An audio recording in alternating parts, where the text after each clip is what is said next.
ओम नारायण नारायण भज मन नारायण नारायण नारायण भज मन नारायण केशव श्याम माधव श्याम केशव माधव श्याम केशव श्याम माधव श्याम केशव माधव श्याम मेरे राम हे घन श्याम भज मन नारायण मेरे राम हे घन श्याम भज मन नारायण नारायण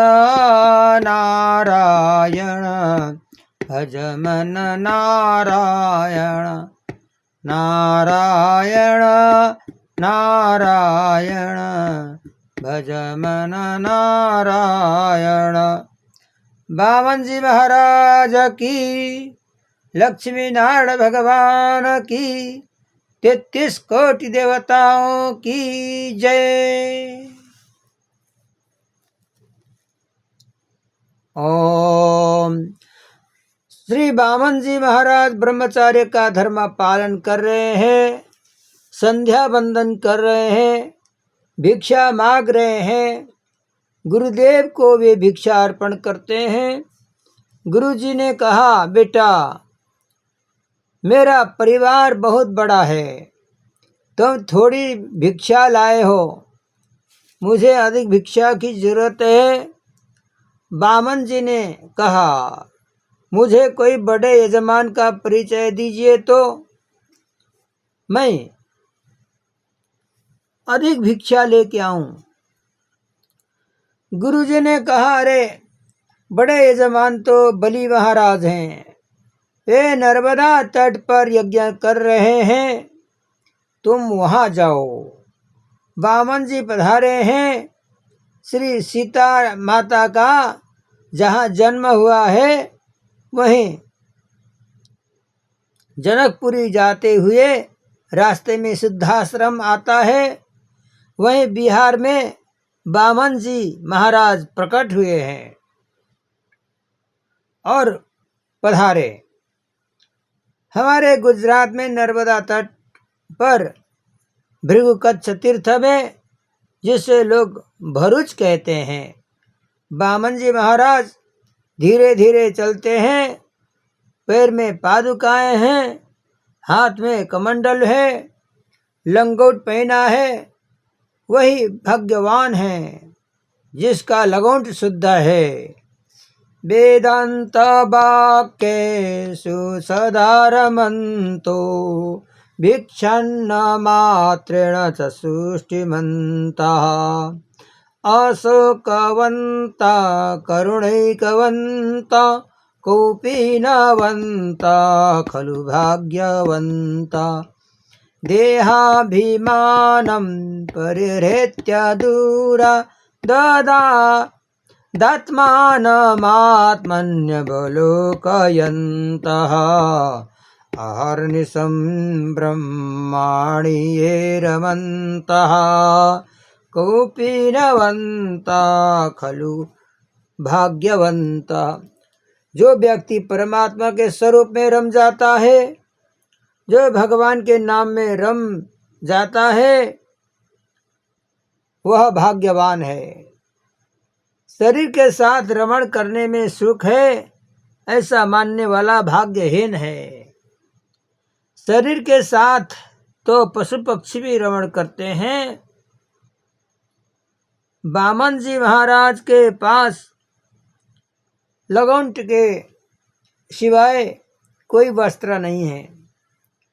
मुख पर ब्रह्म तेज है, वही ब्रह्म तेज ललाट में है, और आँखों में ब्रह्म तेज है, आँखों में है ब्रह्म तेज, जिसके दर्शन से सत्कर्म की प्रेरणा मिलती है। जिसके दर्शन से मन शुद्ध होता है, जिसके दर्शन से भगवान याद आते हैं, उसे ब्रह्म तेज कहते हैं। शीतकाल में कोई लोग पाक खाते हैं, उसने उन लोगों का तेज बढ़ता है, वह तेज अलग है। ब्रह्म तेज इससे भिन्न है। बामन जी महाराज को जो लोग रास्ते में मिलते हैं वे दर्शन करते हैं, साष्टांग बंदन करते हैं। परिचय के बिना ही जब प्रणाम करने की भावना जागती है तो समझना वही ब्रह्म तेज है। अनेक प्रदेशों को पवित्र करते हुए बामन जी नर्मदा तट पर आ पहुंचे हैं। बड़ा मंडप बंधा हुआ है। यज्ञ मंडप में विराजमान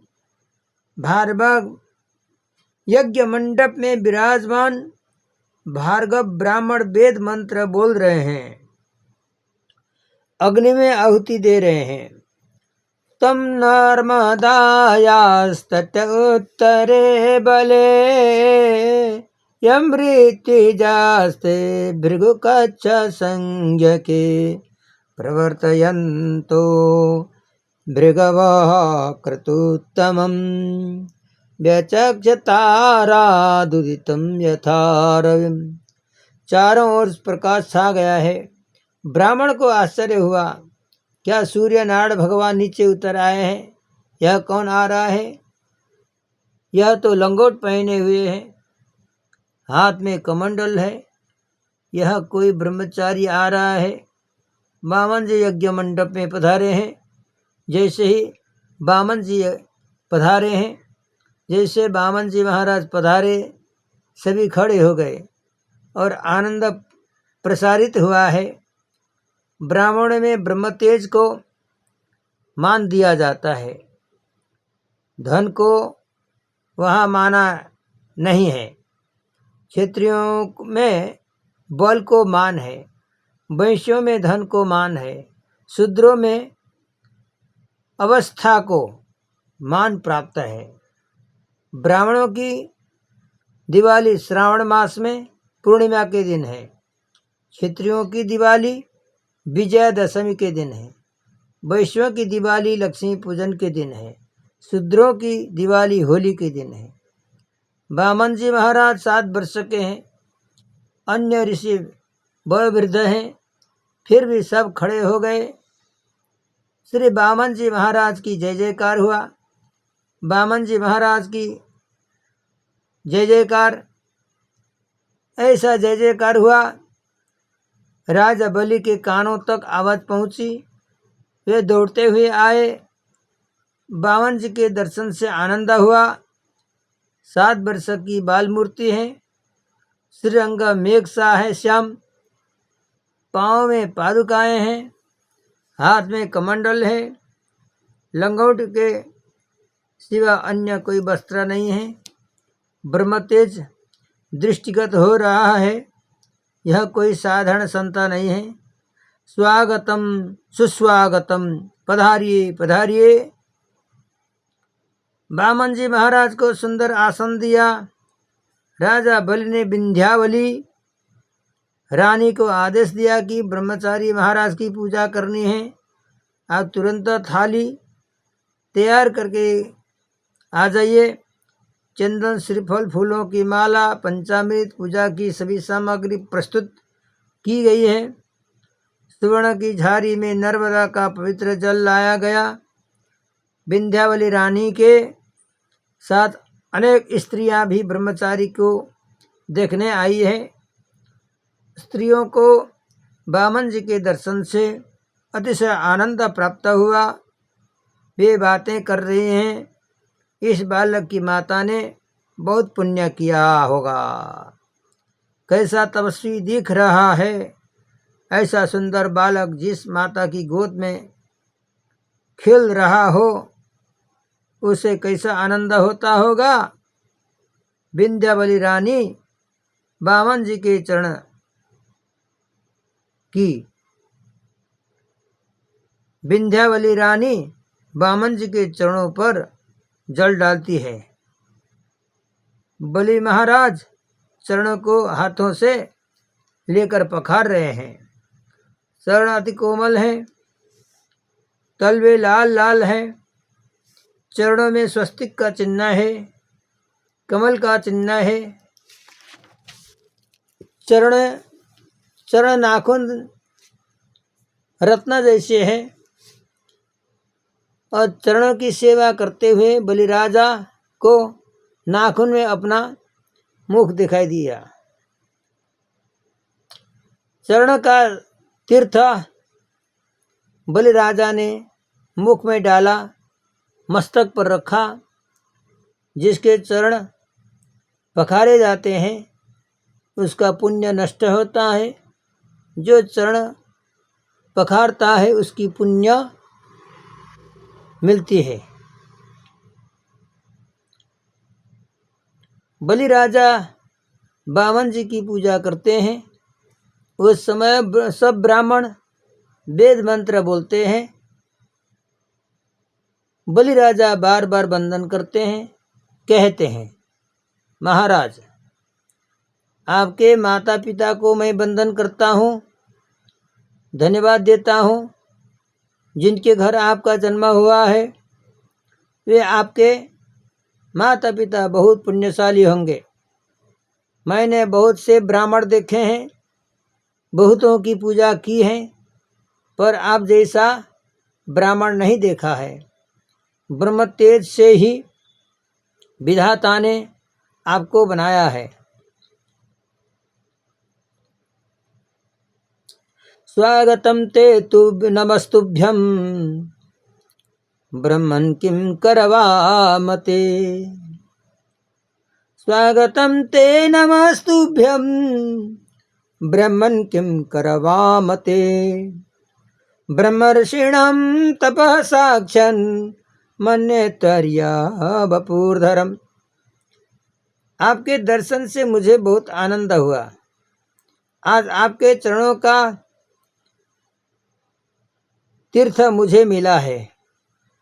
मेरे सभी पाप जल गए हैं। मैं आज पवित्र हुआ हूँ। मेरे पितृ आज प्रसन्न हुए होंगे। आज आपकी पूजा का सौभाग्य मुझे मिला है। मेरा ऐसा मन है कि अपना संपूर्ण राज्य आपको अर्पण कर दूं। यद यद बटो वंशति तत प्रसीच्छ मे। यद यद बटो वंशसि तत प्रतीच्छ मे। हे बटुक ब्राह्मण, जो जो आप चाहते हैं वो मैं आपको देता हूँ। त्वमर्थिनं विप्रसुतानुतर्कय। यदि ब्राह्मण कन्या चाहते हो तो ब्राह्मण कन्या की भी व्यवस्था कर देता हूँ, जिससे आप शादी करके आनंद से रहिए।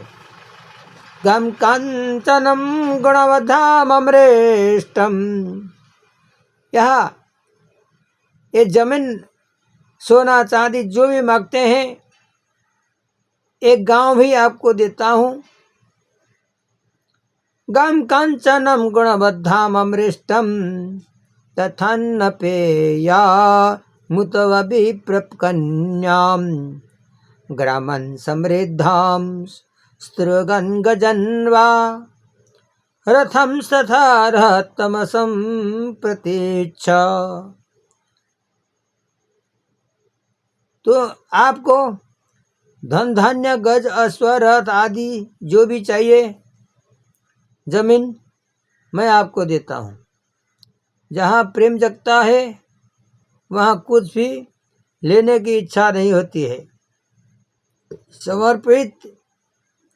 समर्पण की भावना जागती है। वामन जी महाराज कहते हैं, तुम्हारा सब कुछ लेने के लिए ही मैं वामन होकर के आया हूँ। राजा बलि ने कहा, महाराज गायों का, सुवर्ण का, भूमि का, लक्ष्मी का, सभी का दान मैं करता हूँ। आपका विवाह का मन हो तो मैं कन्यादान करने के लिए भी तैयार हूँ। ऐसा जामाता कहाँ मिलेगा। आप जरा भी संकोच न करिए, जो मांगेंगे वही दूंगा। किसी के घर मांगने जाना है तो उसके घर जाकर के उसका बखान कीजिए, फिर मांगिए, उसकी प्रशंसा करिए, उसके माता पिता की प्रशंसा करिए। चीनी से भी प्रशंसा मधुर होती है। बामन जी महाराज जगत को इसका ज्ञान कराते हैं। बामन जी महाराज ने बलि राजा को कहा, राजा धन्य है, प्रहलाद जी के वंश में तुम्हारा जन्म हुआ है। तुम्हारे दादा प्रहलाद जी अनन्य प्रभु भक्त थे। 5 वर्ष के प्रहलाद जी का वचन सत्य करने के लिए स्तंभ से नृसिंह भगवान प्रकट हुए थे। आपके पिता विरोचन महाराज अति उदार थे, सरल थे। मैंने सुना है कि विरोचन महाराज ने ब्राह्मण को अपने आयुष्य का दान दिया था। आपके परदादा हिरण्यकशिपु तो महान वीर थे। ब्रह्मादिक देवों को उन्होंने पराजित किया था। मुझे ऐसा दिख रहा है कि परदादा हिरण्यकशिपु की शक्ति, दादा प्रहलाद जी की भक्ति और पिता विरोचन की उदारता, सभी गुण आप में 16 आने उत्तर आए हैं। आप अति उदार हैं, महान भक्ता हैं। बलि राजा को आश्चर्य हुआ कि यह कौन बोल रहा है। ये तो 7-8 साल का बालक लगता है। मेरे दादा परदादा की बातें कर रहा है। बहुश्रुत ब्राह्मण, बहुत सुना हुआ है। बलि राजा ने कहा, महाराज मांगिए, जो मांगेंगे मैं दूंगा। बामन जी बोले, राजा मैं संतोषी ब्राह्मण हूँ, मैं कुछ अधिक लेने नहीं आया हूँ। अपने पैरों से नाप कर 3 कदम पृथ्वी का दान लेने के लिए मैं आया हूँ। इतना ही दीजिए, आपका कल्याण होगा। बलि राजा ने सुना, उसको बहुत आश्चर्य हुआ। मन में सोचा, अभी छोटी अवस्था के हैं, कच्ची बुद्धि है। महाराज पढ़े हैं पर व्यवहार ज्ञान नहीं जानते हैं, मांगना नहीं जानते हैं। मांगना आया बामन जी से उलाहन। उन्होंने कहा, आपने बहुत कम मांगा है, आप छोटे हैं, बड़े होंगे, विवाह होगा, विवाह के बाद परिवार के पोषण की जिम्मेवारी सिर पर आएगी। आपके सदृश तपस्वी ब्राह्मण को पैसा मांगने की प्रवृत्ति करनी पड़ेगी तो पसंद नहीं है। आज आप ऐसा कुछ मांग लीजिए कि जिससे परिवार का अच्छी तरह लालन पालन होता रहे, आप सारा दिन सेवा करते रह सकें, गायत्री जप कर सकें। अपना परिचय मैं आपको कैसे दूं। आत्मा परिचय से पुण्य का नाश होता है, आयुष्य कम होता है। आपका परिचय भले ही कोई दे, आप न दीजिए। अपने मुख से आत्मा परिचय न दीजिए। बलि राजा ने कहा, आज मुझे अनिवार्य परिस्थिति के कारण कहना पड़ रहा है। इस संसार में मेरी ऐसी प्रसिद्धि है कि जिस ब्राह्मण की मैं पूजा करता हूँ उसको दान देता हूँ, वह फिर कभी किसी से दान लेने की इच्छा नहीं रहता है। आज आप मेरे घर में दान लेने के लिए आए हैं। 3 कदम पृथ्वी से क्या होगा, यह बहुत कम है। पुनः आप किसी अन्य के घर दान लेने जाएंगे तो मुझे दुख होगा। आपके दर्शन से ही मैं समझ गया कि आप लोभी नहीं हैं, संतोषी ब्राह्मण हैं, पर यह तो बहुत ही कम है, अभी कुछ और मांगिए। वामन जी ने यह सुनकर स्मित हास्य किया और बोले, राजा आप तो सब देने के लिए तैयार हैं, पर लेने के लिए मुझे सोचना चाहिए ना। अति संग्रह के लिए अगर ब्राह्मण दान लेता है तो यजमान का पाप उसके सिर पर आता है। जिसकी जितनी आवश्यकता है उतना ही वह ले तो पाप नहीं लगता है। हमारे शास्त्रों में लिखा है कि क्षत्रिय और वैश्य लोग लोभ करते हैं तो ठीक है, पर ब्राह्मण लोभ करें, ब्राह्मण साधु अगर लोभ करते हैं तो यह बात प्रभु को पसंद नहीं आती है। साधु ब्राह्मण के जीवन में पूर्ण संतोष होना चाहिए। मैं संतोषी ब्राह्मण हूँ, अधिक लेकर क्या करूँगा। आज तक मैं किसी के घर दान लेने नहीं गया हूँ, पर लाचारी से आपके घर पर आया हूँ। एक गृहस्थ के घर के आंगन में मैं बैठा था गायत्री संध्या के लिए। मैं गायत्री जप कर रहा था, घर के स्वामी गृहस्थ बाहर से आया, मुझसे कहने लगा, इधर मेरे आंगन में क्यों बैठे हो, आप कौन हो। मैंने कहा, मैं ब्रह्मचारी हूँ, संध्या कर रहा हूँ, संध्या पूर्ण होने के साथ ही उठकर चला जाऊंगा। गृहस्थ ने कहा, मैं आपको जानता नहीं हूँ, आजकल कोई चोर लफंगे दिन में देख जाते हैं और रात में ये चोरी करने के लिए आते हैं, तो यहाँ से उठ जाओ। संध्या में विक्षेप हुआ तब मुझे बहुत दुख हुआ, मेरी अपनी जगह नहीं थी, इसलिए ऐसा हुआ, ऐसा विक्षेप पड़ा। मेरी अपनी जगह होती तो मैं सारा दिन संध्या करके गायत्री मंत्र जप करके बैठ जाता, मुझे वहाँ से कोई उठा नहीं सकता। अधिक लेकर मैं क्या करूं। मुझे जब भूख लगती है तो तब मैं मधुकरी मांगने जाता हूँ, ब्रह्मचारी हूँ। मधुकरी में जो कुछ मिलता है उससे संतोष मानता हूँ, मुझे अधिक नहीं लेना है।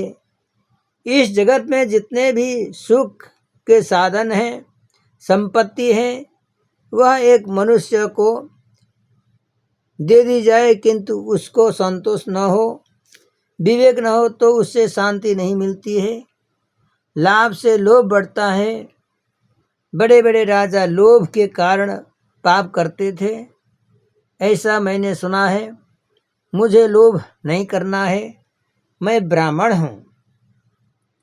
बलि राजा को थोड़ा घमंड था कि मैं अति उदार हूँ, धनवान हूँ, बहुत दान देता हूँ। वामन जी ने कहा, राजा तुम्हारे जैसा दान देने वाला जगत में नहीं है, पर याद रखना कि मेरे जैसा भी दान लेने वाला भी इस जगत में नहीं है। तुम तो सब कुछ देने के लिए तैयार हो, पर मैं अधिक लेना नहीं चाहता हूँ। बलि राजा को आश्चर्य हुआ, जगत में पाप बहुत बढ़ गए हैं, पर ऐसे संतोषी तपस्वी ब्राह्मण भी हैं, इससे ही यह धरती टिकी रही है। बलि राजा को आनंद हुआ। उन्होंने कहा, आज तो आपकी इच्छा के अनुसार 3 पग पृथ्वी का दान दे रहा हूँ, पर मुझे संतोष नहीं हो रहा है। आपको पुनः कभी किसी वस्तु की जरूरत पड़े तो मुझे सेवा का अवसर दीजिएगा। इस घर में जो कुछ है आपका ही है। वामन जी ने कहा, राजा आज 3 पग पृथ्वी का दान दो, बाद की बात बाद में करेंगे। बलि राजा दान देने का संकल्प के लिए तैयार हुए। शुक्राचार्य यज्ञ मंडप में विराजमान थे। टकटकी लगाकर अपलक बामन जी के दर्शन कर रहे थे। सोचने लगे कि यह कौन है। शुक्राचार्य महान ज्ञानी तपस्वी ब्रह्मनिष्ठा ब्राह्मण थे। वे सोचते हैं कि यह कोई साधारण ब्राह्मण नहीं है, परंतु परमात्मा स्वयं है। उन्होंने बलिराजा से कहा, ऐसा वैरोचने साक्षात भगवान विष्णुरव्ययः कश्यपाद अदितेर्जातो देवानां कार्य साधक। हे राजा बलि, दान देने की त्वरा न कीजिए, दान देने की शीघ्रता न करिए। इस ब्रह्मचारी के कदम कैसे हैं यह तुम नहीं जानते हो। यह जैसा दिख रहा है वैसा नहीं है। देवों के कार्य को सिद्ध करने के लिए आदि नारायण परमात्मा कश्यप ऋषि के घर पुत्र रूप में अवतरित हुए हैं। वे साक्षात परमात्मा हैं। तुम्हारा सारा राज्य इनके 2 कदम में समाविष्ट हो जाएगा। तीसरे कदम की जगह ही नहीं रहेगी। दान देने का मुख्य अधिकार गृहस्थ को दिया गया है। साधु अधिक इकट्ठा न करें और दान लेने की इच्छा न करें। साधु सन्यासी ब्रह्मचारी कोई भी आंगन में आ जाएं तो उनका स्वागत करना गृहस्थ का धर्म है। कर्म से जो कुछ भी धन आता है उसका पंचमांश धर्म के लिए रखिए। 100 रुपये आते तो 20 रुपये दान के लिए अलग रखिए। धन की शुद्धि दान से होती है, तन की शुद्धि स्नान से होती है, मन की शुद्धि परमात्मा के ध्यान से होती है। बहुत दान करने से मन की शुद्धि नहीं होती है। संसार का ध्यान करने से मन बिगड़ गया है। संसार का ध्यान करने से मन बिगड़ गया है। परमात्मा का ध्यान करने से, परमात्मा के मंगलमय स्वरूप का ध्यान करने से बिगड़ा हुआ मन शुद्ध होता है। दान देने से धन की शुद्धि होती है। प्रत्येक धंधों में पाप होते हैं। जिसका धन शुद्ध नहीं है उसका व्यवहार शुद्ध नहीं हो सकता है। भागवत में आज्ञा दी गई है कि गृहस्थ अपनी आय का 5वां हिस्सा धर्म के लिए रखें, किंतु कलयुग में महंगाई के कारण मनु महाराज ने, जिनको इसका ध्यान था, पहचान थी कि 5वां अंश धर्म दान देने से लोगों को त्रास होगा। 10वां अंश देने को कहा। 100 रुपये घर में आता है तो 10 रुपये धर्म में देना चाहिए। परोपकार में भगवत सेवा में अपने हाथों से इसका सदुपयोग कीजिए। अपने हाथ से जितना व्यय करेंगे उतना साथ में जाएगा। बैंक में रखा साथ में नहीं जाएगा, परंतु दान की विवेक से दीजिए। अति दान भी अच्छा नहीं है। शुक्राचार्य बलिराजा को समझाते हैं, धर्माय यशसेर्थाय कामाय स्वजनाय च पंचधा व्यजिन्वित मिह मूत्र च मोदते। धन का एक भाग धर्म के लिए रखना चाहिए। धन का एक भाग मौज के लिए व्यय करना क्षम्य है। भागवत में कामाय शब्द है। मौज शौक में खर्च करिए, परंतु अधिक व्यय न कीजिए। कई लोगों का धन फैशन के लिए ही खर्चा हो जाता है, तथा कई लोग का धन व्यसन में व्यय हो जाता है। धन का दुरुपयोग विष के समान है। और मौज में थोड़ा खर्चा कीजिए धन का एक भाग कीर्ति के लिए भी व्यय कीजिए। 12 वर्षों के बाद काल परिवर्तित होता है। आज जितना धन आया है इतना नहीं आएगा। ध्यान रखिए कि वृद्धावस्था में संतानों के पास मांगने का समय न आए। वृद्धावस्था में धन होगा तो संतति सेवा करेगी, पास में धन नहीं होता तो घर में दुर्दशा होता ही है। एक वृद्धा अंतकाल पास में है, ऐसा सोचकर अपना सब कुछ लड़कों के सुपुर्द कर देता है। बाद में वह तो ठीक हो गया, परंतु पास में धन न होने के कारण दुखी हुआ। लड़कों से धन मांगना पड़ा। अच्छे कामों में धन खर्चा करने की उससे ज़रूरत थी, परंतु लड़कों ने ना कह दी। वृद्ध दुखी हुआ। उसका एक परम मित्र था। मित्र ने सलाह दी, प्रभु ने भजन करने के लिए तुम्हारा आयुष्य बढ़ाया है। मैं तुम्हें एक युक्ति बतलाता हूँ। एक लकड़ी की पेटी मेरे पास है, उसमें पत्थर रखकर घर ले जाओ। लड़कों से कहना कि गुप्त धन रखा था वह आ गया है। अब मैं गंगा तट पर जाकर रहूँगा। वृद्ध ने उसी तरह बातें बना करके ढोंग रचाया। लड़कों से कहा पेटी आ गई है। पेटी आ गई, अब मुझे गंगा तट पर जाना है। लड़कों ने सोचा कि इसमें 10-15 हजार तक की रकम तो होगी ही।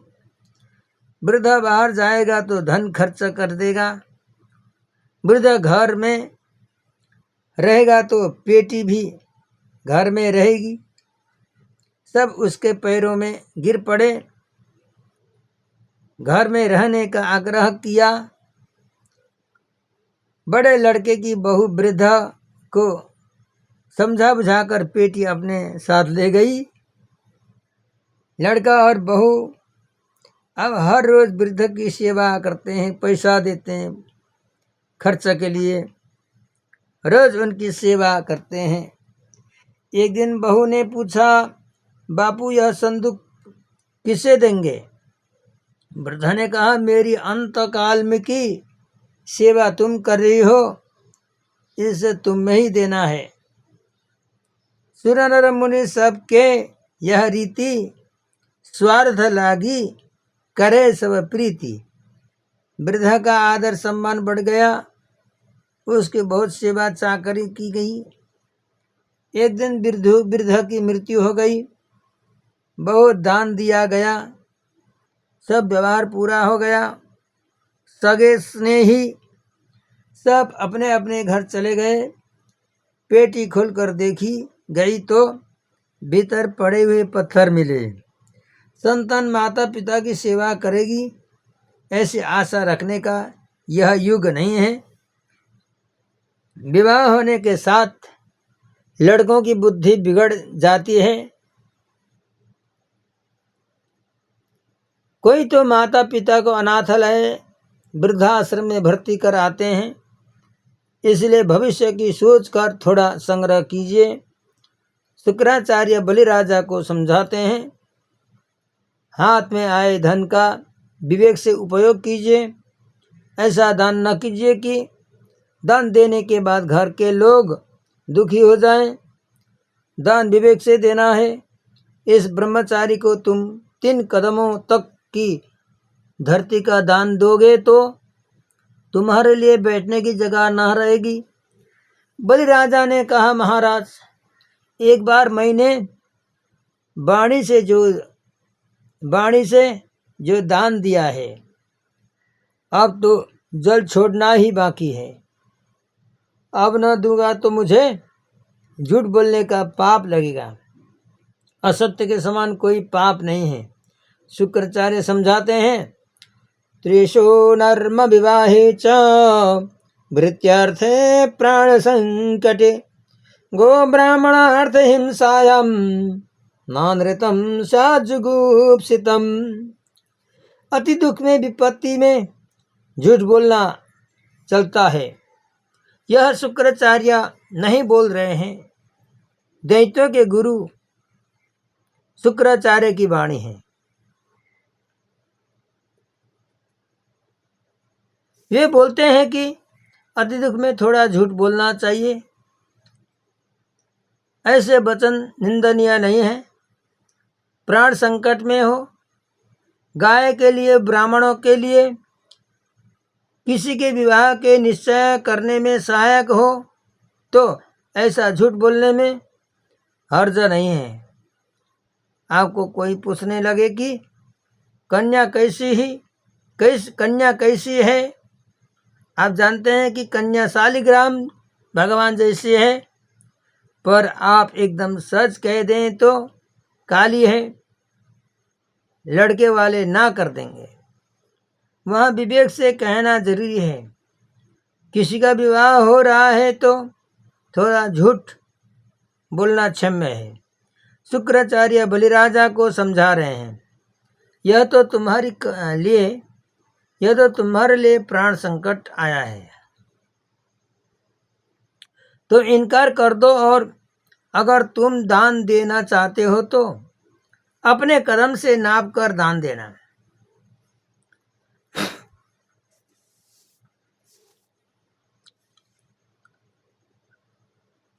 यह ब्रह्मचारी धरती को नापेगा तो अनर्थ करेगा।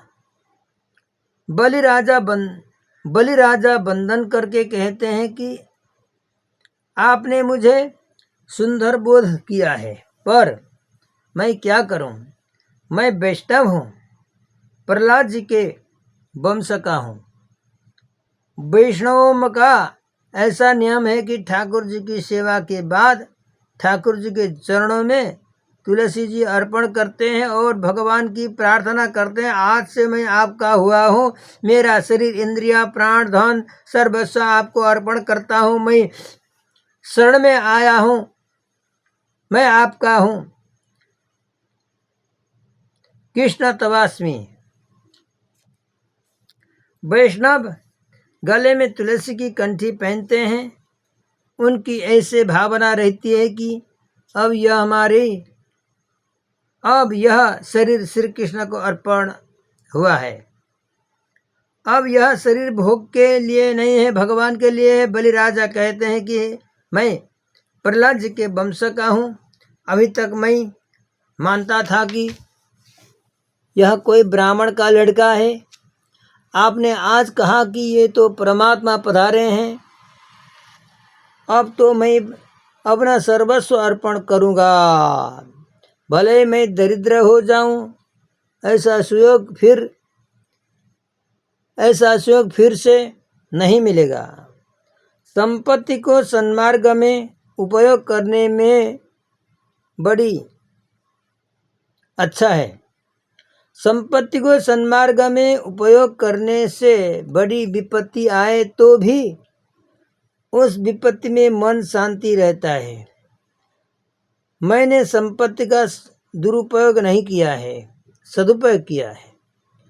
परमात्मा को सर्वस्व अर्पण करने के बाद मैं दरिद्र हो जाऊं तो जगत में मेरी कीर्ति रहेगी। आप बताएं कि दान देने वाला बड़ा कि दान लेने वाला बड़ा? अरे दान देने वाला बड़ा है। जिनका विवाह हो रहा है वे वर राजा बहुत अकड़ कर चलते हैं, वे सोचते हैं कि मैं वर राजा हूँ, इसलिए बहुत बुद्धिमान हूँ, मेरी सवारी निकलेगी, सब मेरी पूजा करेंगे, किंतु वर राजा में अक्ल नहीं है। वह नहीं जानता कि भिखारी और वर राजा समान है। भिखारी रोते रोते भीख मांगता है, पर वर राजा हंसते हुए बाजे ढोल बजा बजा कर भीख मांगने आते हैं। तुच्छ तो जामाता है। कन्यादान देने वाला पिता तो बहुत बड़ा है। कन्यादान महापुण्य है। दान देने वाले का हाथ ऊंचा होता है, दान लेने वाले का हाथ नीचा रहता है। बलिराजा ने कहा, लोग मेरी प्रशंसा करेंगे, कुछ भी हो, मैं इस ब्राह्मण को 3 कदम की धरती का दान दूंगा। गुरुजी आप संकल्प कराए। शुक्राचार्य ने मना कर दिया। वे बोले कि मुझे दिख रहा है कि तुम्हारा राज्य जाएगा, जिसमें यजमान का कल्याण नहीं है, जो यजमान का कल्याण सूचक नहीं है, वैसा संकल्प मैं नहीं कर सकता हूँ। यजमान के हित का जो विचार करता है वह पुरोहित है कहता है।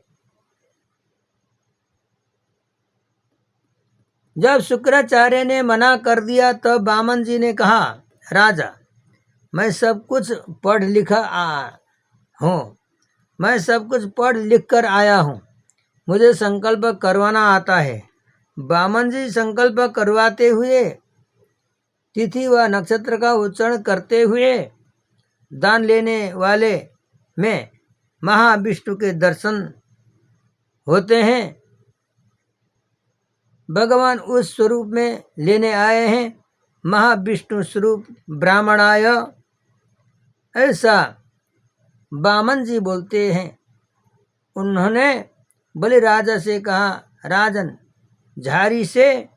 झारी में से थोड़ा जल मेरे हाथ में डालिए। राजा ने झारी को टेढ़ी किया पर जल बाहर नहीं निकला। शुक्राचार्य झारी के भीतर जाकर बैठ गए। वामन जी महाराज समझ गए कि उन्होंने दर्भ की एक तीली डाली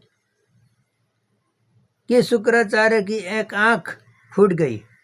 शुक्राचार्य जी ने सोचा कि अधिक विघ्न डालूंगा तो मुझे ये अंधा कर देंगे। मानव सजा देता है तब ठाकुर जी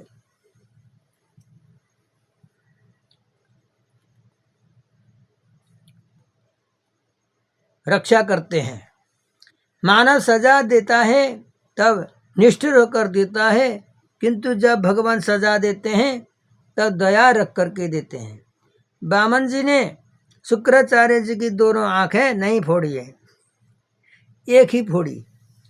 रामायण में जयंत की कथा आती है। जयंत का अपराध अक्षम्य है। फिर रामचंद्र भगवान ने जयंत को एक ही आंख फोड़ी। वामन जी महाराज शुक्राचार्य जी की एक आंख फोड़ करके सावधान करते हैं। आप ब्रह्मज्ञानी हैं, तपस्वी हैं, पर 2 आंखों से जगत को दिखते हैं। इससे आपका ज्ञान बह जाता है। ज्ञान को टिकाए रखना है तो एक ही आंख से जगत को देखिए। दोनों आंखों से जगत को देखना ही विषमता है। एक आंख से जगत को देखना ही समता है। सभी को एक ही आंखें से देखिए। आप जिस देव की पूजा करते हैं, जिस देव के नाम का जप करते हैं, वह देव सभी में विराजमान है। ऐसा सद्भाव रख करके सभी को एक ही आंख से देखिए। आंख में विषमता आती है तो ज्ञान बह जाता है। शुक्राचार्य झारी में से निकलकर भाग गए।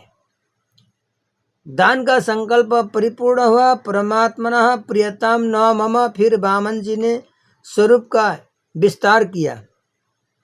तद्वामनं रूपममर्धताद्भुतं हरेरनन्तः सगुणत्रयात्मकं मुखं दिशदौर्विवरापयोधया स्त्रियं निर्देवारिषयो यदा सता।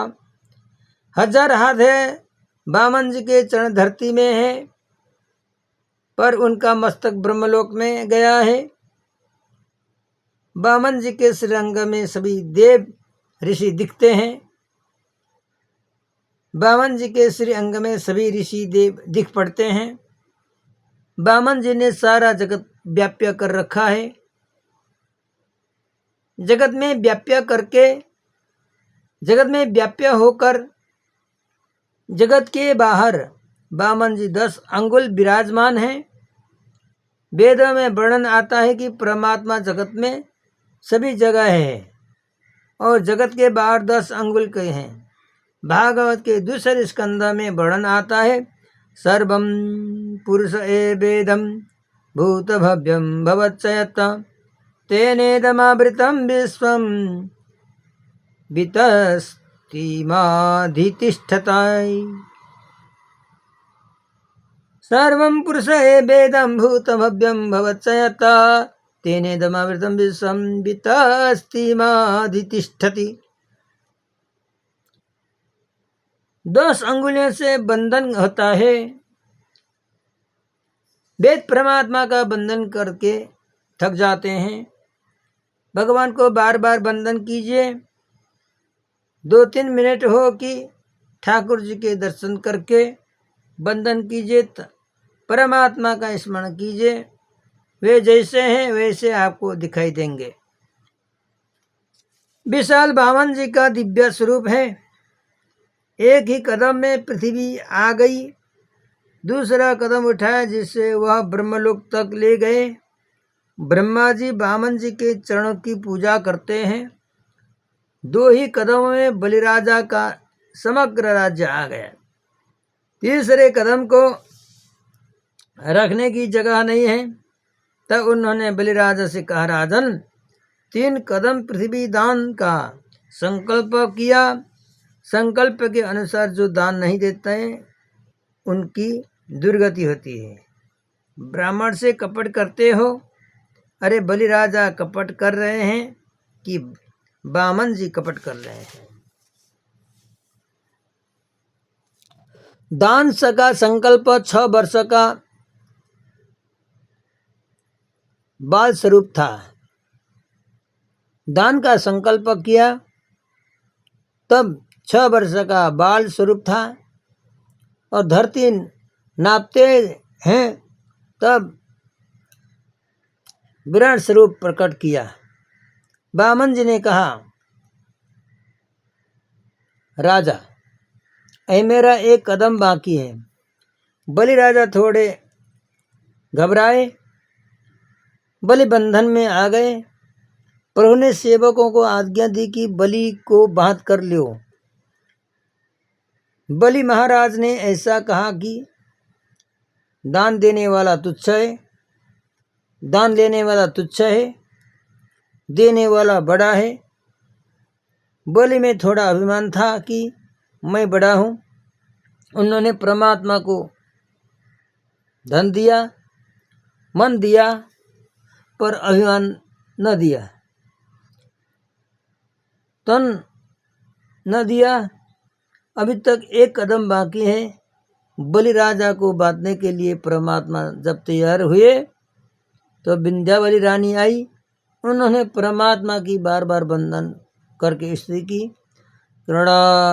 क्रीडार्थमात्मनैदं त्रिजगत्कृतं ते साम्यं तु यत्र कुधियो परैष कुर्यो कर्तुः प्रभोस्तव किमासता वहन्ति त्यक्तह्रियस्त्वदवरोपितकर्तृवादाः।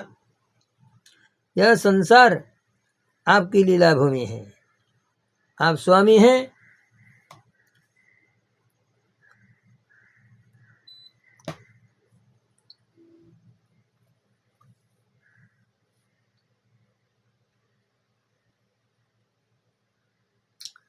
कोई भी मानव स्वामी नहीं हो सकता है।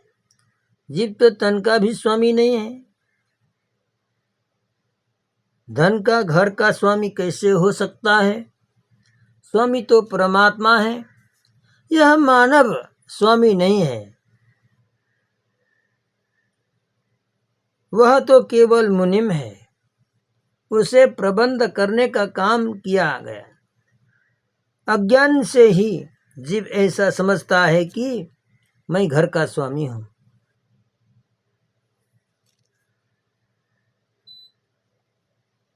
घर में सेवक बनकर रहना, घर में स्वामी बनकर रहने वाला दुखी होता है। आपके घर के स्वामी प्रभु हैं। प्रभु को स्वामी मानिए तो समग्र चिंता प्रभु को होगी। विंध्यावली ने कहा, आपको कौन दान दे सकता है? मेरे पतिदेव के बोलने में गलती हुई है। हमने आपको कोई दान नहीं दिया है, जो कुछ था आपके चरणों में अर्पण किया है, आपका ही आपको अर्पण किया है। उनको बोलना नहीं आया है। मैं क्षमा मांगती हूँ, मेरे पति को न बाधिए। बलिराज घबरा गए थे।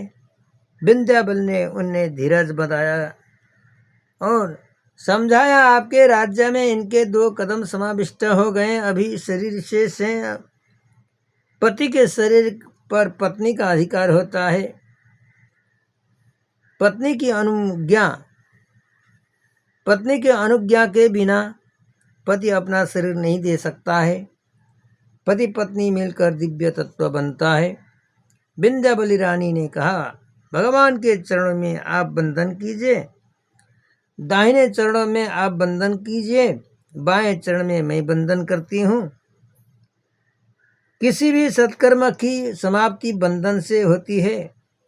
बोले, राजा को सूक्ष्म अभिमान है, अकड़े खड़े हैं।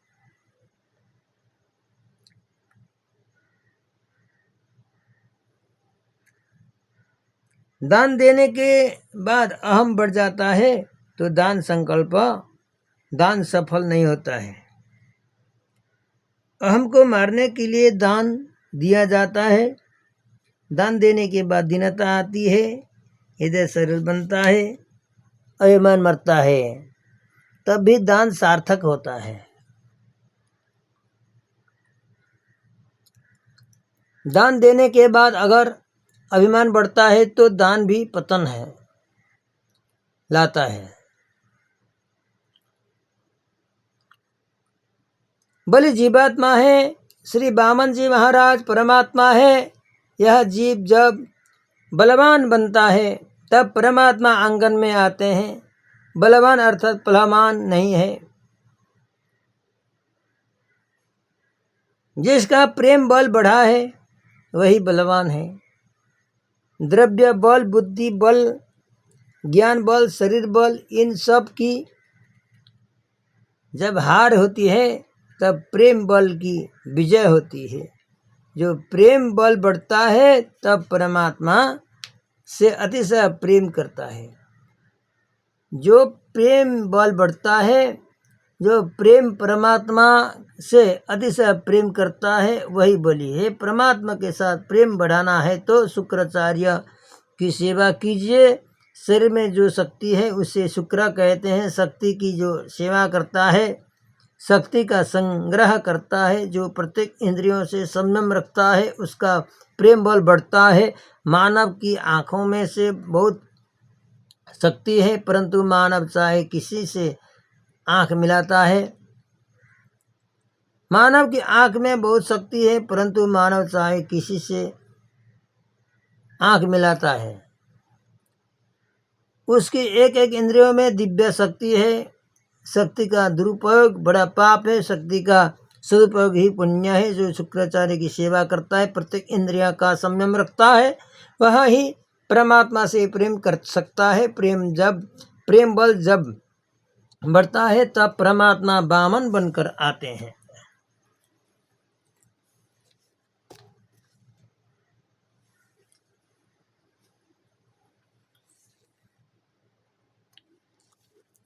वामन शब्द का अर्थ थोड़ा ठिगना है। यह जीव जब ईश्वर के साथ अतिशय प्रेम करता है तब ये 4 कदम नहीं मांगते हैं, 2 कदम भी नहीं मांगते हैं, 3 कदम मांगते हैं। तन मन धन ये 3 कदम है। प्रभु की सेवा में शरीर को कष्ट दीजिए, शरीर को बहुत सुख न दीजिए, शरीर से बहुत लाड न कीजिए। भगवत सेवा में परोपकार में शरीर को कष्ट दीजिए। तन से सेवा कीजिए, मन से सेवा कीजिए। और कई लोग धन से सेवा करते हैं पर तन से सेवा नहीं करते हैं। सिर्फ धन से सेवा करने वाले का अभिमान बढ़ता है, तन से सेवा करने से अभिमान मरता है। धन से सेवा करने पर धन के प्रति महत्व घटता है। लक्ष्मी मेरी नहीं है, लक्ष्मी नारायण भगवान का की है, ऐसा भाव आता है। लक्ष्मी मेरी है ऐसा समझने वाला, लक्ष्मी मेरी है ऐसा समझने वाले पर मार पड़ती है। लक्ष्मी नारायण भगवान की है ऐसा भाव रखने पर ना लक्ष्मी जी कभी जीव को नारायण भगवान की गोद में बैठा देती है। प्रभु ने धन दिया है तो धन से सेवा कीजिए, भगवत सेवा में परोपकार में सदुपयोग कीजिए। परमात्मा की सेवा मन से कीजिए, मन से सेवा करने पर सेवा में थकान नहीं होगी। प्रेम से भाव पूर्वक सेवा कीजिए। कोई भी काम प्रेम से करने से थकान नहीं होती है। मन से ऐसी शक्ति होती है, मन में ऐसी शक्ति होती है। कई लोग सेवा पूजा के बाद कहते हैं अब मैं उब गया हूँ, थक गया हूँ। सेवा करने पर थकने वाला सेवा नहीं करता, वह तो ढोंग करता है। नारायण नारायण भज मन नारायण। प्रेम से प्रभु नाम के जप करते करते भावपूर्वक सेवा करने से थकान नहीं होती है। भगवान आपको ऐसी सेवा करने की शक्ति प्रदान करेंगे। परमात्मा तन धन और मन तीनों चीज मांगते हैं। ईश्वर को जीव देता है पर थोड़ा अपने लिए रख कर देता है। बलि राजा ने धन दिया, मन दिया पर तन नहीं दिया। जब बलि राजा तन अर्पण करते हैं तब वे वस्तुतः देहाभिमान अर्पित करते हैं। समर्पण करने पर मैंने दिया है, समर्पण करने पर मैंने दिया है, यह भूल सूक्ष्म। समर्पण करने पर मैंने दिया है, यह भूल जाइए। आप जब कभी अच्छा कार्य करते हैं तब अंत में संकल्प करना पड़ता है, परमात्मनः प्रियंताम, परमात्मनः प्रियंताम नाम कहकर जल छोड़ना पड़ता है। इसका अर्थ है मैंने कुछ भी नहीं किया है। सत्कर्म करने पर, दान देने पर जिससे याद रहता है कि मैंने दिया है, उनका दान कृष्णा अर्पण नहीं हुआ है। जो कृष्णा अर्पण करता है उसे याद ही नहीं आता है कि मैंने दिया है। आप जब किसी को भी दान देते हैं तब श्री कृष्ण स्मरण करते हुए ऐसी भावना रखिए कि मेरे बाल कृष्ण लाल देते हैं, यह सब बाल कृष्ण लाल का है। आप जब देते हैं तब लेने वाले में परमात्मा का दर्शन करके दीजिए। आप जब देते हैं तब परमात्मा श्री कृष्ण हैं, ऐसे भावना से दीजिए। यूँ आपको दान का 1000 गुना फल प्राप्त होगा। दान देने वाले में भगवान, दान लेने वाले भी भगवान। मैं हाथ जोड़कर खड़ा हूँ, ऐसा सद्भाव से दीजिए। नारायण नारायण भज मन नारायण, नारायण नारायण भज मन नारायण। बल में सूक्ष्म अभिमान था और इस अभिमान के कारण वे अकड़ कर खड़े थे, बलि नम्र नहीं होते हैं, तभी प्रभु को वे प्रिय नहीं लगते। विंध्यावली रानी कहती है कि ये साक्षात परमात्मा है, आप प्रणाम कीजिए। प्रभु से कहिए कि एक कदम बाकी है, उसे मेरे सिर पर रखिए।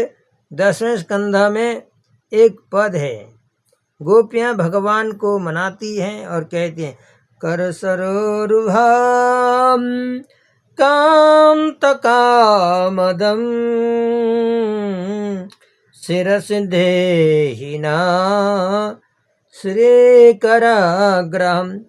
अपना हाथ मेरे सिर पर रखिए, मस्तक में बुद्धि वृद्धि है, मस्तक में बुद्धि है, बुद्धि में काम बैठा है, वही श्री कृष्ण मिलन में विघ्न लाने वाला है। जब तब के द्वारा शरीर से काम निकल जाता है। इंद्रियों में से वह निकला है, पर बुद्धि में सुप्ता रहता है। बुद्धि में बैठा हुआ काम दूसरे जन्म में जाग उठता है। सदगुरुदेव कृपा करके मस्तक पर हाथ रखते हैं, तब बुद्धिगत काम का विनाश होता है। मानव साधन करता है, किंतु सदगुरु की कृपा होती है तभी बुद्धि से काम निकलता है। बुद्धि में बैठा काम पुनर्जन्म का कारण बनता है।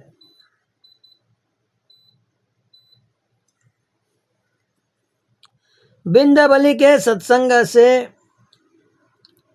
बलि राजा का अभिमान उतर गया। बलि को होश आया, तब बलि महाराज सद्भाव से भगवान के चरणों में वंदन करते हैं और कहते हैं, मैं तो मात्र वंदन करता हूँ, मैंने कुछ भी नहीं दिया है। इस जगत में जो कुछ है उसके मालिक आप हैं, आपको कौन दान दे सकता है। मुझसे भूल हुए एक कदम बाकी, उसे आप मेरे मस्तक पर रखिए। बलि के भगवान वामन जी बलि के मस्तक पर चरण रखते हैं। बलि बहुत भाग्यवान है। देव गंधर्व बलि को धन्यवाद देते हैं। परमात्मा के चरण इसके मस्तक पर लाए हैं। परमात्मा के चरण इसके मस्तक पर आए हैं। दैन्य आता है तब प्रभु प्रसन्न होते हैं। बलि महाराज अब दीन बने हैं। परमात्मा का हृदय आर्द्र हुआ। परमात्मा ने बलि राजा से कहा, स्वर्ग का राज्य मैंने देवों को दिया है, पाताल का राज्य मैं तुम्हें देता हूँ। तुम पाताल पर राज्य करो। तुमने सर्वस्व अर्पण किया है, मैं तुम्हें क्या दूँ। आज से मैं तुम्हारे द्वार पर पहरा दूंगा। नारायण नारायण भज मन नारायण। बलि राजा पाताल में गए। तन मन धन से सेवा स्मरण करते हुए जो तन्मय बनता है, भगवान उसके घर पधारते हैं। भगवान उसके घर पहरा देते हैं। इंद्रियां शरीर रूपी घर के दरवाजे जैसी है। आँख में श्री कृष्ण, काम में श्री कृष्ण, मुख में श्री कृष्ण, तन में श्री कृष्ण। प्रत्येक इंद्रियों में प्रभु को पधराइए। आप जिस इंद्रियों से प्रभु की भक्ति नहीं करेंगे, उस इंद्रियों से जाने अनजाने पाप होता है। वक्ता जब कथा करता है तब श्री कृष्ण का स्मरण करते हुए बोलता है। श्रोता जब कथा सुनते हैं तब भगवान में दृष्टि रख करके, भगवान में कान रख करके, भगवान में मन रख कर कथा श्रवण करते हैं। तब कथा में कोई लोग कान से भक्ति करते हैं, पर आँख से नहीं करते हैं, चारों ओर दिखते हैं। आंखें भक्ति नहीं करेगी तो चंचल होगी, पाप करेगी। प्रत्येक इंद्रियां से भक्ति करने की आदत डालिए। तन मन और धन से जो सेवा स्मरण करते हैं, तन्मय बनते हैं, उनकी एक एक इंद्रियों के द्वार पर भगवान विराजमान रहते हैं। जहाँ परमात्मा विराजमान है वहाँ काम नहीं आता है। मानव जिस इंद्रियों से भक्ति नहीं करता है, उस इंद्रियों से काम भीतर प्रविष्ट हो जाता है और उस इंद्रिय द्वारा पाप होता है। काम बहुत बलवान है। काम जीव को ठगता है और मारता है। इससे उससे मार कहते हैं। बलि महाराज एक एक द्वार में प्रभु चतुर्भुज नारायण भगवान के दर्शन करते हैं। वहाँ वे दृष्टि डालते हैं जहाँ भगवान का स्वरूप दिखते हैं। कान श्री कृष्ण कथा सुनते हैं, पर मन परमात्मा का स्वरूप स्थिर हुआ। मन में परमात्मा का स्वरूप स्थिर हुआ है। एक एक इंद्रियों के द्वार में प्रभु विराजमान है। बलि राजा को स्वर्ग से भी पाताल में आनंद आ रहा है, सब प्रसन्न है। देवों को स्वर्ग का राज्य मिला है, इससे प्रसन्न है। पर एक माता महालक्ष्मी जी नाराज हैं। वैकुंठ में माता जी अकेली विराजमान है। माता को प्रसन्नता नहीं है, उनका मन नहीं लग रहा है। एक दिन उन्होंने नारद जी से पूछा, नारद तुम जानते हो कि भगवान कहाँ विराजमान है? नारद जी ने हाथ जोड़कर कहा, बलि राजा के घर दान देने गए थे और वहीं बंधन में आ गए।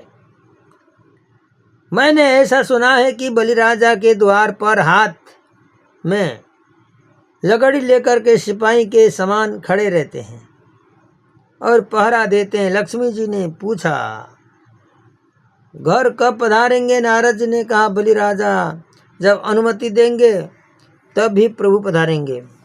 परमात्मा बलि राजा के अधीन है। माता महालक्ष्मी ने लीला की। ब्राह्मण पत्नी का रूप उन्होंने धारण किया और बहुत सादा श्रृंगार किया और बलि राजा के दरबार में आई, जहाँ नारायण विराजमान रहते हैं। वहाँ बिना निमंत्रण लक्ष्मी जी पधारती हैं।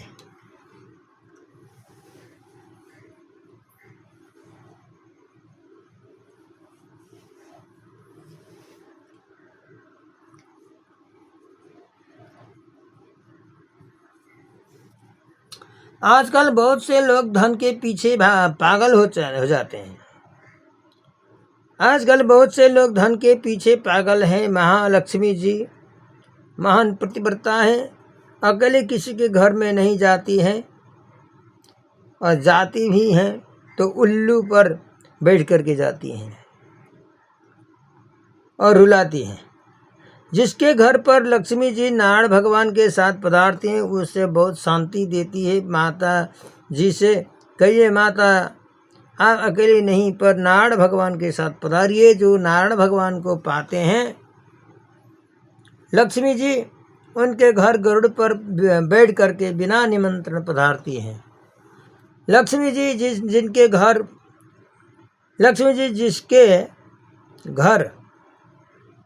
गरुड़ पर पधारती हैं, गरुड़ पर बैठ करके जाती हैं, उससे बहुत शांति मिलती है। बलि महाराज लक्ष्मी जी को नहीं पहचान सके, परंतु बलि राजा ने बहुत विनय से पूछा, आप कौन हैं, क्यों आई हैं?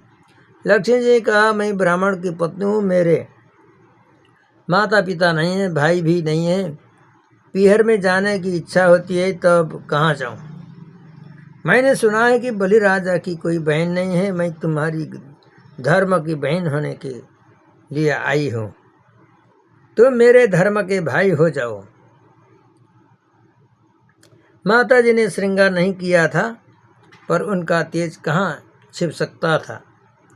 बलि राजा ने सोचा कि ये लक्ष्मी जैसी दिख रही है, ये कौन होगी? बलि राजा ने माँ लक्ष्मी जी को प्रणाम किया और कहा, आज से मैं आपका छोटा भाई हुआ, आप मेरी बड़ी बहन है, यह तुम्हारा पियर हुआ। इस घर में जो कुछ है तुम्हारा है, जरा भी संकोच न रखिए। बलि महाराज के घर साक्षात लक्ष्मी जी पधारती हैं। वे जब ये लक्ष्मी जी पधारी हैं, सारा गांव सुखी हो गया। गांव में कोई दिनहीन नहीं रहा, कोई रोगी नहीं रहा, किसी ने झगड़ा नहीं किया। बलि महाराज को आश्चर्य हुआ, सोचने लगे कि ये बड़ी बहन जब से आई है तब से मैं सुखी हूँ। वे यहीं रह जाए तो अच्छा है। सब सुख में है, आनंद में है, पर माता जी का मन नहीं लग रहा है। सोचते हैं कि स्वामी हाथ में लकड़ी लेकर के सिपाही जैसे खड़े रहते हैं। यह माता जी को सहन नहीं होता। वे बंधन में हैं, कोई अवसर आ जाए तो कहीं अवसर आ जाए तो इनको बंधन से छुड़ा लो। श्रावण मास की पूर्णिमा का दिन आ गया। लक्ष्मी जी ने बलि राजा से कहा, भाई आज रक्षाबंधन है, मैं तुम्हारे लिए सुंदर राखी लाई हूँ। बलि राजा बहुत भाग्यवान है। जगन माता माँ लक्ष्मी उनके हाथ में राखी बांधती है। बलि राजा को आनंद हुआ, अब तो मुझे काल का भी भय नहीं है, मैं निर्भय हो गया हूँ। बलि राजा ने लक्ष्मी जी के चरणों में बार बार वंदन करके कहा, बड़ी बहन, आप जब से आई हैं सारा गांव सुखी रहता है। आज आपने मेरे हाथ में राखी बांधी है, मेरा धर्म है कि आपको कुछ देना चाहिए। आपके घर में क्या है क्या नहीं है मैं नहीं जानता, पर मेरी बहुत इच्छा है कि जो आपके घर में ना हो वह मांग लीजिए। लक्ष्मी जी ने कहा, मेरे घर में सब कुछ है पर एक नहीं है। बलि राजा ने कहा, जो नहीं है वही मांग लीजिए, आज मुझे देना ही है। बहन जब राखी बांधती है तब खाली हाथ नहीं लौटती है। लक्ष्मी जी ने कहा, भाई तुम्हारे द्वार पर जो पहरा दे रहा है उसे तुम सदैव के लिए स्वतंत्र कर दो। बलि राजा ने पूछा, बहन मेरे द्वार पर पहरा देने वाले तुम्हारे कुछ लगते हैं क्या? चतुर्भुज स्वरूप धारण करके लक्ष्मी नारायण साक्षात प्रकट हुए। लक्ष्मी नारायण भगवान के दर्शन करते हुए बलि राजा को अत्यंत आनंद हुआ। उन्होंने लक्ष्मी नारायण भगवान की पूजा की। बलि के बंधन से छुड़ा कर परमात्मा के साथ लक्ष्मी जी वैकुंठ को चली गई। क्रियमाणे कर्मणिदम दैवे पितृच मानुषे यत्र यत्रानुकीर्त्येत तत्तेषां सुकृतं विदु। परम पवित्र वामन चरित्र की यह कथा श्रोता वक्ता के पापों को जलाने वाली है। पितृतिथि के दिन वामन चरित्र की कथा सुनने पर पितरों की सद्गति प्राप्ति होती है। 33वें अध्याय में वामन चरित्र की समाप्ति की गई। 24वां अध्याय 8वें स्कंद का अंतिम अध्याय है। इस अध्याय में मत्स्य नारायण भगवान की कथा कही गई है। दक्षिण भारत में कृतमाला नदी के तट पर सत्यव्रता मनु ध्यान कर रहे हैं। मानव सत्कर्म करता है तो लक्ष्मी प्राप्ति होती है और लक्ष्मी पति भी आते हैं। एक सत्कर्म पूर्ण हो जाए तब दूसरा सत्कर्म कीजिए, दूसरा पूर्ण हो जाए तो तीसरा शुरू कीजिए। सत्कर्म में संतोष न मानिए, उसका निरंतर लोभ रखिए। जो सत्कर्म के साथ स्नेह करता है, सारा दिन सत्कर्म करता है, उसके हाथ में भगवान आते हैं। सारा दिन सत्कर्म करता है, उसके हाथ में भगवान आते हैं। सत्यव्रत मनु के हाथ में मत्स्य नारायण भगवान पधारे हैं। मनु महाराज को मत्स्य संहिता का उन्होंने उपदेश दिया, मत्स्य पुराण का उपदेश दिया। प्रलय काल में सर्वत्र विनाश हुआ, तब भी मनु का विनाश नहीं हुआ है। सत्य के साथ स्नेह करने वाले का विनाश नहीं होता है, वह अमर बनता है, उसे काल नहीं मार सकता है। संक्षेप में मत्स्य नारायण भगवान की कथा सुना करके अष्टम स्कंध परिपूर्ण करते हैं। प्रलय पैसे धातु सप्त शक्तेर्मुखेभ्यः श्रुतिगणमपनीतं प्रत्युपादत्तः त्वा द्वितीयम कथयदयो ब्रह्म सत्यव्रतानां तम अहम अखिल हेतुं जिह्ममीनं नतोऽस्मि। ओम कृष्णाय वासुदेवाय हरे परमात्मने प्रणतः क्लेशनाशाय गोविंदाय नमो नमः।